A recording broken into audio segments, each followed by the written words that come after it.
भक्ति भाव की वीडियोस देखने के लिए त्रिलोक चैनल को सब्सक्राइब करने के बाद घंटी का बटन दबाना ना भूलें। हिंदू धर्म में ग्रंथों में एकादशी को बहुत ही महत्वपूर्ण बताया गया है। इस दिन दान पुण्य करने से जीवन के सभी कष्ट दूर हो जाते हैं। एक साल में 24 एकादशी आती हैं। कभी कभार मलमास या अधिक मास होने पर ये 26 हो जाती हैं। हर एकादशी का अपना एक अलग महत्व होता है। भादो महीने के कृष्ण पक्ष की एकादशी को अजा एकादशी कहा जाता है। इस दिन भगवान विष्णु की पूजा अर्चना की जाती है और व्रत रखा जाता है। मान्यता है कि इस दिन पूजा अर्चना करने और दान पुण्य करने से हजारों पापों से छुटकारा मिलता है। आज के इस वीडियो में हम आपको अजा एकादशी व्रत के महत्व, कथा और व्रत के नियमों के बारे में बताएंगे। अजा एकादशी का महत्व। साल भर पड़ने वाली एकादशियों में से अजा एकादशी का व्रत सबसे श्रेष्ठ माना गया है। ये व्रत जीवन में संतुलन बनाए रखना सिखाता है। अजा एकादशी का व्रत मनुष्य को अर्थ, काम से ऊपर उठकर मोक्ष और धर्म के मार्ग पर चलने के लिए प्रेरित करता है। अजा एकादशी के व्रत का फल कठिन तपस्या, तीर्थों में स्नान और दान करने या अश्वमेध यज्ञ से भी ज्यादा होता है। अजा एकादशी का व्रत करने से मन शांत और निर्मल हो जाता है। पद्म पुराण के अनुसार जो भी मनुष्य अजा एकादशी के दिन व्रत करता है और सच्चे मन से भगवान विष्णु की पूजा अर्चना करता है, उसे बैकुंठ धाम की प्राप्ति होती है। उसके सभी पाप नष्ट हो जाते हैं। इतना ही नहीं, उसकी आत्मा को जीवन मरण के चक्र से मोक्ष की प्राप्ति मिलती है। यदि आप भी मोक्ष की प्राप्ति चाहते हैं या अपने पापों से छुटकारा पाना चाहते हैं तो अजा एकादशी का व्रत अवश्य करें। अजा एकादशी व्रत कथा। पौराणिक काल में अयोध्या नगरी में हरिश्चंद्र नाम के एक चक्रवर्ती राजा राज्य करता था। वो अत्यंत प्रतापी, सत्यवादी और वीर था। कहा जाता है कि उनके दरबार से कोई भी खाली हाथ नहीं जाता था। एक बार ऋषि विश्वामित्र ने उनकी परीक्षा लेने की सोची। उन्होंने राजा हरिश्चंद्र से उनका सारा राजपाट दक्षिणा में मांग लिया, जिसके कारण राजा कंगाल हो गया। इतना ही नहीं, उन्होंने राजा की पत्नी और पुत्र को भी दक्षिणा के रूप में मांग लिया, जिसके लिए राजा मना न कर सका।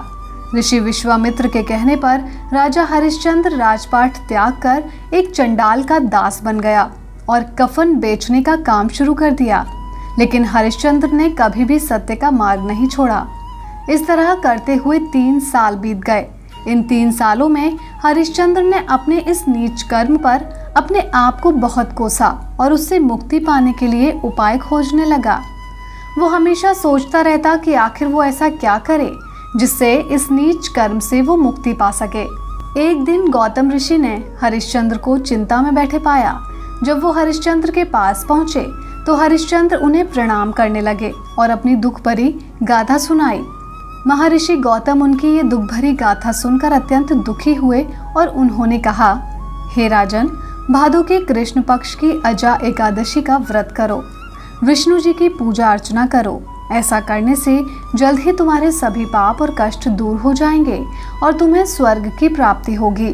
तब हरिश्चंद्र ने महर्षि गौतम के अनुसार बताए गए नियमों का पालन करते हुए विधि विधान से अजा एकादशी का व्रत किया, जिसके फलस्वरूप राजा के सभी पाप नष्ट हो गए। अजा एकादशी के व्रत के प्रभाव से राजा हरिश्चंद्र को दोबारा अपना राज्य मिल गया। उनका मरा हुआ बेटा भी जीवित हो गया और उनकी पत्नी भी उन्हें मिल गई। अंत में राजा हरिश्चंद्र को स्वर्ग की प्राप्ति हुई। कहते हैं कि सच्चे मन से भगवान विष्णु की पूजा अर्चना करने और अजा एकादशी का व्रत करने से संसार के सभी सुख मिलते हैं। अंत में भगवान विष्णु के परम धाम बैकुंठ की प्राप्ति होती है। एकादशी का व्रत करने से सभी की मनोकामनाएं जल्द ही पूर्ण हो जाती हैं। अजा एकादशी व्रत के नियम। अभी तक हमने आपको अजा एकादशी के महत्व और कथा के बारे में बताया। अब हम आपको अजा एकादशी के व्रत के कुछ नियमों के बारे में बताएंगे, जिनका पालन करना अति आवश्यक है। नहीं तो अजा एकादशी के व्रत का फल नहीं मिलता। तो चलिए जानते हैं अजा एकादशी व्रत के नियम। पहला, अजा एकादशी का व्रत रखने वाले व्यक्ति को इस व्रत के नियम का पालन दशमी तिथि से ही शुरू कर देना चाहिए। दूसरा, दशमी तिथि के दिन से ही मसूर की दाल नहीं खानी चाहिए। चने से बनी कोई सामग्री भी नहीं खानी चाहिए। इसके अलावा प्याज, लहसुन या अदरक का सेवन भी नहीं करना चाहिए। तीसरा, पुराणों और शास्त्रों के अनुसार जो व्यक्ति एकादशी का व्रत रखते हैं उन्हें एक दिन पहले से ही यानी दशमी के दिन से ही ब्रह्मचर्य और सदाचार का पालन करना चाहिए। चौथा, जो व्यक्ति किसी कारणवश अजा एकादशी का व्रत नहीं रख पाते तो उन्हें इस दिन पूजा अर्चना करनी चाहिए। एकादशी के दिन मांस, मदिरा, तंबाकू, पान, सुपारी, लहसुन, बैंगन इन सब का सेवन करने से बचना चाहिए। पांचवा, अजा एकादशी के दिन व्रत रखने वाले व्यक्ति को सुबह जल्दी उठकर घर की अच्छे से साफ सफाई करनी चाहिए, फिर स्नान कर साफ वस्त्र पहनने चाहिए। छठा, मंदिर या पूजा करने वाले स्थान पर भगवान विष्णु की फोटो या मूर्ति स्थापित करनी चाहिए।